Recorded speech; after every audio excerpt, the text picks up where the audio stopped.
పెద్దమ్మ 500 current bill వచ్చింది పట్టు. మరి నాకు ఇస్తావు? ఇంట్లో ఫ్యాను టీవీ పెట్టుకొని నేను అన్నట్టు మరి ఇంట్లో ఎందుకు ఉంటున్నావు? ఎవరికి ఎటు గుద్దుతో కొట్టుకోవాలి ఏమనుకున్నావు? పుష్పల జంగమ్మ అంటే ఎవరు? నేనే మరి. మరి నువ్వే కట్టాల మరి. అది ఇంట్లో మనుషులు లేరా, వాళ్ళని అడుగుపో. ఏమైంది బాబు, ఏంటిది? ఏం లేదమ్మా, 500 కరెంట్ బిల్ వచ్చింది. ఎవరు కడుతురో కట్టురు, లేకపోతే కరెంట్ కట్ చేస్తాం. ఆ మీటరు ఆయన పేరు విన్నే ఉంది, ఆయనకే ఇచ్చిపో, ఆయనే కడుతుంది. నేనెందుకు కడతానే? ఇంట్లో ఫ్యాను టీవీ నేనేసుకొని పంతున్నానా? నేనెందుకు కడతా? నేను గట్ట. నాకు తెలియదమ్మా, ఎవరైనా కట్టుకోరి, కట్టకపోతే మాత్రం కరెంట్ కట్ చేస్తాం. పట్టరు.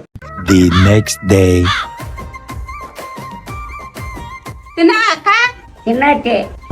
అక్క ఒకసారి ఇంట్లోకి రా. ఎందుకే? ఏమైంది? అక్క కరెంట్ బిల్లు అక్క, బ్యాంక్ వాళ్ళు లోన్ ఇస్తలేడు.